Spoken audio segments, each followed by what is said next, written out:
Good evening, everybody, and I'm delighted to be with you all this evening to share yet another two of our incredible authors for Unstoppable Stories. This evening, I have with me the lovely Jenny and Fiona, who I'm going to be introducing you to as I have been throughout the week, sharing all the powerful women that have come forward to create this Unstoppable Stories, with them sharing their knowledge, sharing their own personal journeys, and giving the readers really powerful tools and strategies that they can implement in their life to create change and to empower so many individuals. So a huge warm welcome, Jenny and Fiona. It's so good to have you both on this evening. Thank you. Really, lovely really to be here. Really great. And Jenny, tell us where you're coming in from.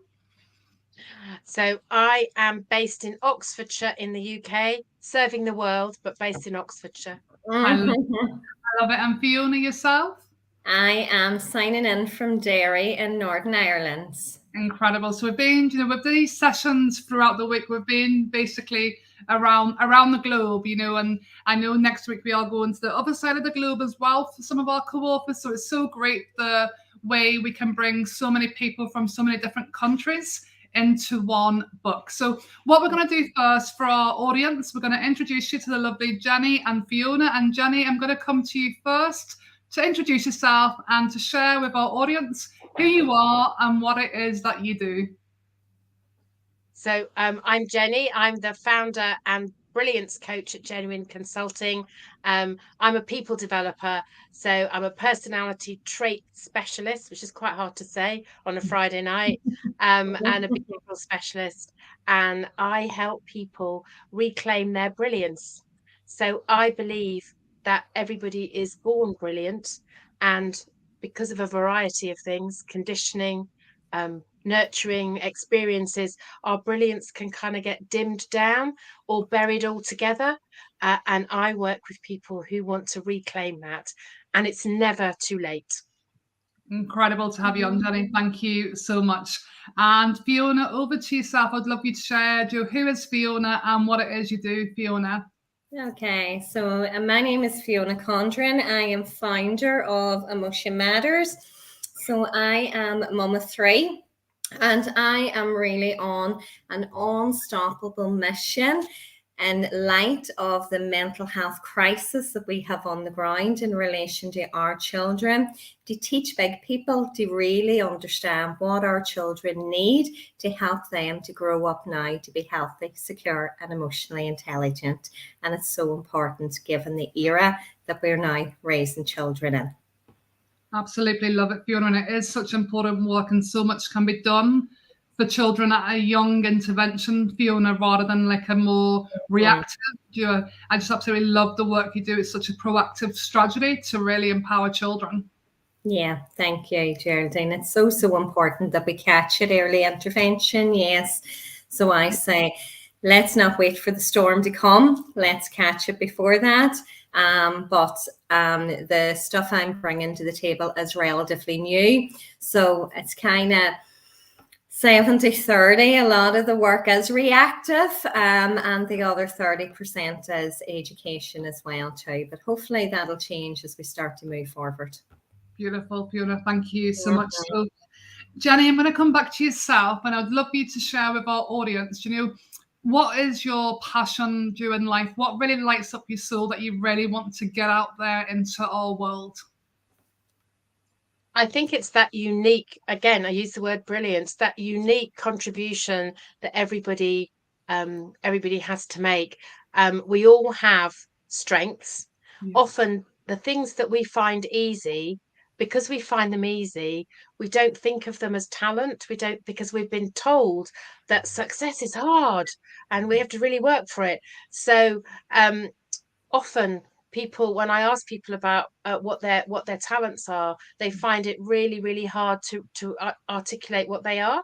So my passion is about helping people reimagine, reclaim what those talents are, and to understand that actually using them is really precious and it doesn't have to be hard. And when we're using the things that we're good at, actually it's easy and we can relax into it. And the things that we find difficult, somebody else will find really easy, because that's the joy of personality. So you don't have to worry about them. You can pass those on to somebody who loves them, that loves the things that you don't. Absolutely love that, Jenny. And it's true to say, Jenny, that everybody that's going to be listening in, everybody has got a talent within.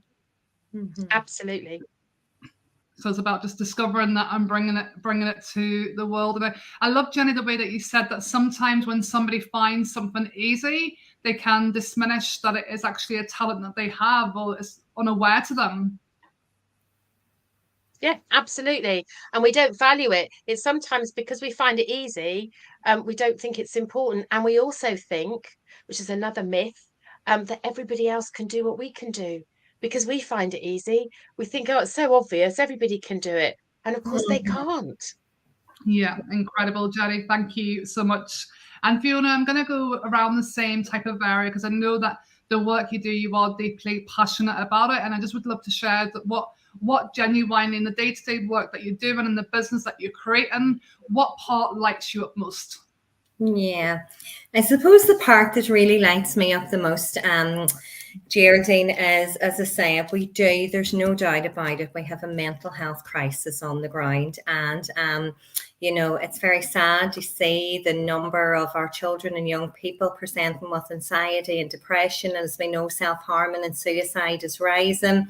And I suppose lots of parents are struggling at the minute, to manage their children's big emotions and behaviours. And what really kind of lights me up is I've been in that journey for first and foremost. I do come to the table with my own credentials, social work trained, emotion coach, parenting coach, all of that. But I was in a very, very bumpy journey myself over a decade ago, raising my own wee daughter at that time who was a teenager, using the old school approaches to parenting. And when life threw curveballs at me back then, I wasn't able to cope. I wasn't able to regulate my emotions. And what I wasn't aware of was that I was downloading my stress, my anxiety, my worry onto her in those years, putting her into stress response. Then when she was presenting with stress behaviours in teen years, when there's so much other changes going on in her wee brain and body, I was led to believe that was misbehaviour and she was acting out and she needed a firm hand and we needed to punish and all this kind of stuff. And long and short of it, it just kind of took... it was very, very problematic number of years for her and led to her dropping out of grammar school and going down the route of alcohol and drugs and self-harming and mental health. And that prompted me then, alongside seeing that this was, occurring, the number of children presenting with emotional and behavioural problems was rising year upon year. And it really prompted me to understand, why is this happening and what can we do about it? We just can't settle for this is the way things are. So as I say, it took me down that journey. And I suppose the key learning for me is emotional intelligence is the missing agenda in our society. We don't teach children, and we weren't taught how to manage our emotions in healthy ways. And we certainly weren't taught how to manage our children's big emotions and behaviours using emotional intelligence. So as I often say, if we are serious about addressing the mental health crisis on the ground, then we need to change the toxic narratives we have in our society around children, emotions, behaviours, parenting and discipline. And we need to learn to treat our children better. So having that personal experience, Geraldine, allows me to really see the world through the parents' eyes and to get in there now and help big people to kind of achieve what we're all looking for, which is the best outcomes for all our children.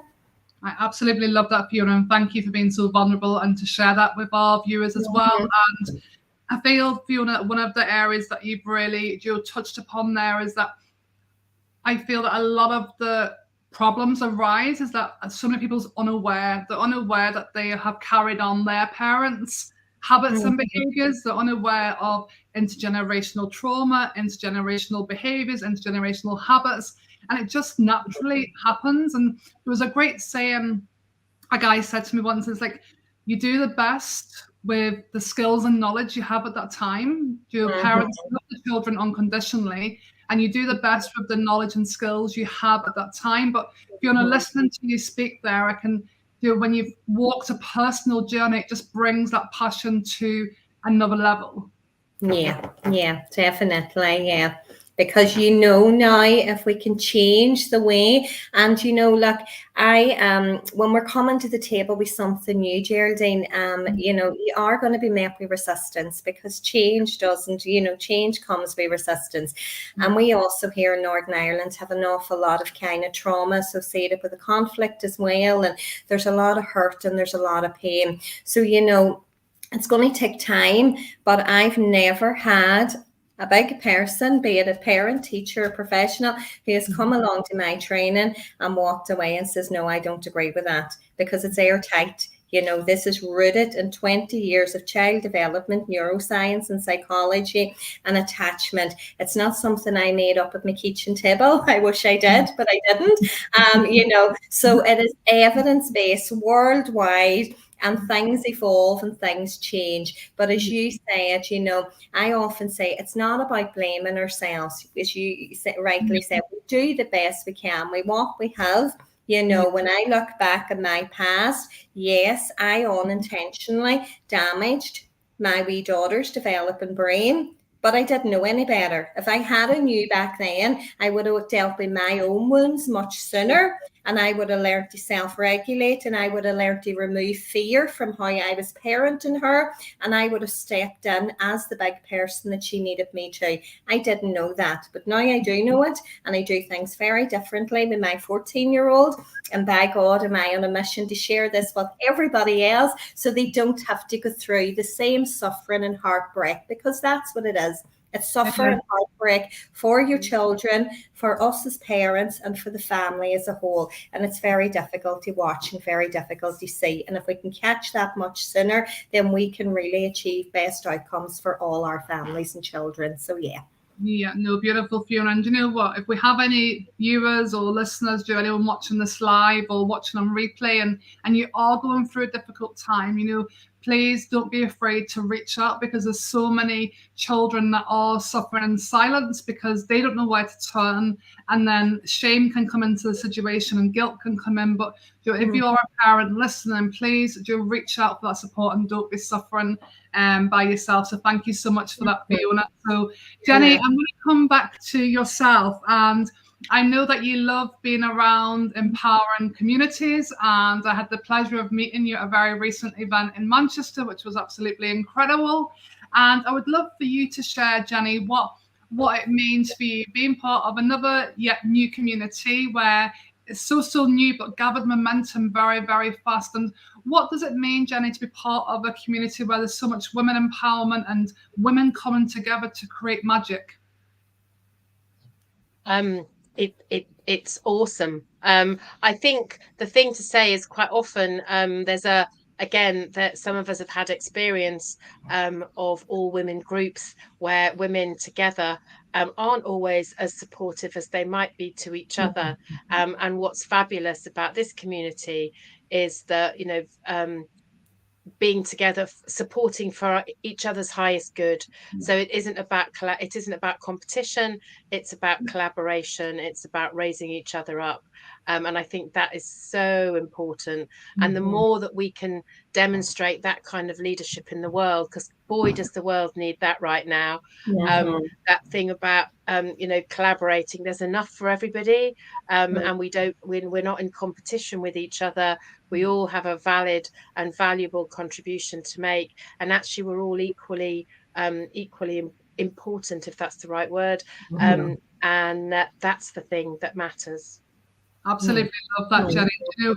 There's such a beautiful energy around the group. And when I was working with my publisher, the incredible Karen Weaver, we were speaking about this, and I genuinely have called in everyone very energetically to the group. So they had to feel I had to feel the pull. I had to feel like an alignment within. And when you get in that type of a circle, it's absolutely incredible. And I also feel, Jenny, that when you don't achieve that type of a circle, that maybe there could be a few people in different groups that just maybe haven't worked on themselves or have stuff going on for themselves, and then that comes out in the wrong energy in the wrong way, and there's that kind of inner threat there to themselves, you know. So when you come to a group and it's so aligned and the energy is high and everybody genuinely will be lifting one another up, it's powerful. Jenny, thank you so much for sharing that.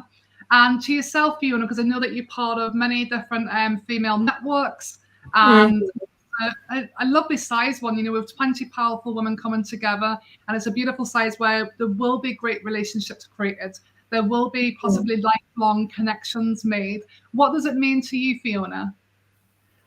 I think similar to what Jenny said, you know, firstly, I think one person can make an impact, but when we've got 20 strong women together, we can make an explosion. So if we've got a topic here around mental health, suicide, you know, empowerment, all of this, then when we bring 20 together, oh my God, I can feel the fireworks. So that was the kind of first thing that really came to mind. And because when I got excited, when you said to me, I often stop and want to work out, why am I feeling this excitement? Well, where is this coming from? I think the other thing as well is when I came into business, because I've been in, you know, social work and specialising with NSPCC and all that for many, many years. And I'm only in business now about 2 years. And I come in full of energy because whether it's helping people or somebody that's just starting off, and that's what I kind of bring to the table. That's my way of being. But I haven't always been met with that in the line of business. I find sometimes it can be very competitive. People don't want to. I'm very much about let's join up the dots and let's kind of work in partnership. And I kind of feel people going, you know, no. So yes, it can be quite competitive. People kind of don't necessarily, for various different reasons, don't want that collaboration, which is very unfortunate. So do you know that we've got this? And I think what works really well in this group as well, listening to a lot of the different lady stories, we've all done a lot of our own growth and a lot of our own healing. So there's not that inner lack. And sometimes I think when there is that resistance and we're kind of competitive and there's jealousy and all of that, that sometimes just comes from an inner lack, and it sort of lets people know that they still have room to grow. It's not that they're bad people or anything like that. So I think that's what makes this work really well. And I also think that society, particularly since COVID, has become very, very disconnected, you know, so it's really important that we connect and we have those connections, and that's how human beings are supposed to operate anyway, and these kind of groups and this kind of stuff. So I think it's amazing. Yeah, no, beautiful, Fiona. And you know what? How exciting, ladies, that we're going to actually be in person on Wednesday, the 8th of November in Crom Castle, alongside our own incredible, powerful 20 women, plus international and celebrity guests as well. So it's going to be an incredible, empowering morning where we will be doing the pre-launch for Unstoppable Stories. So it's so exciting. And I am on a mission to get an outfit for that. That's my Unstoppable mission next week. Love it, Fiona. And there will be a photographer there as well, Fiona and Jenny. So it's all really exciting. Now I'll have to get an outfit.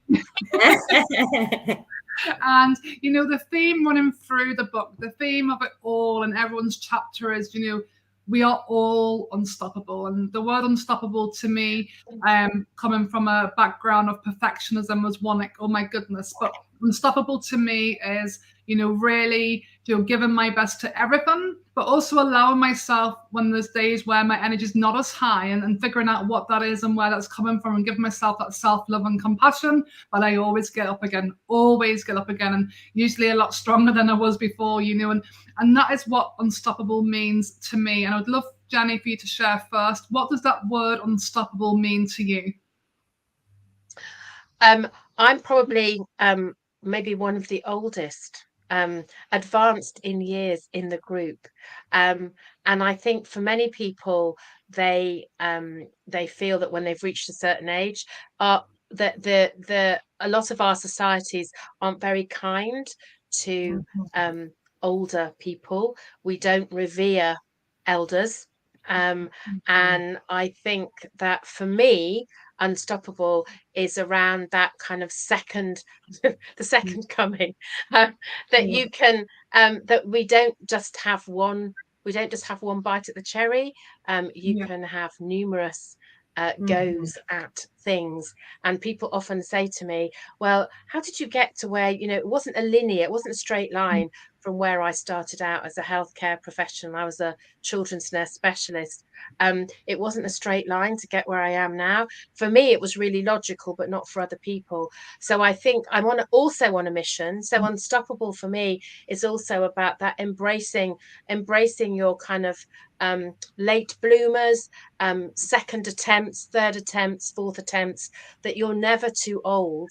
It's never too late to do something that you've always wanted to do. So that's seizing the moment, even if you're 60, and saying, do you know what? Actually, I'm now in a position where, for whatever reason, I can do what I've always dreamed of doing, and I'm going to go for it. So that's what unstoppable is for me. It's that seizing the power of platinum.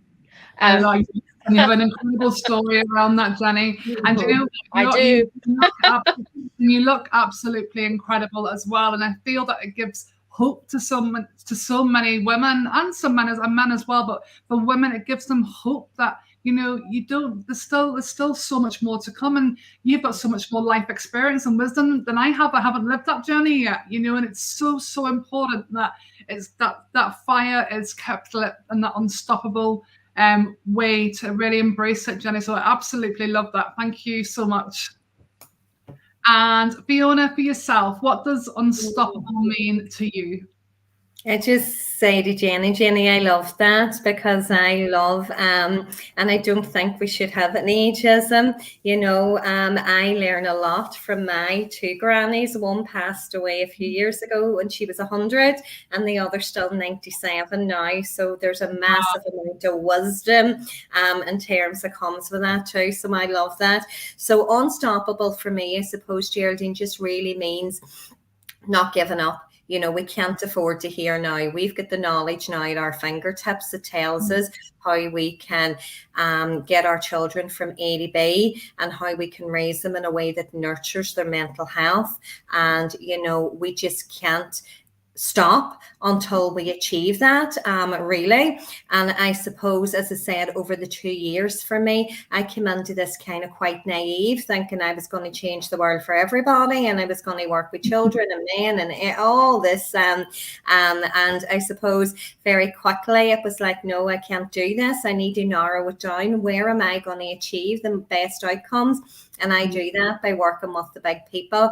But I started working in schools with children, teaching them emotional intelligence, and that took off really, really well. And I'm inundated with parents and people asking me, do you work with children?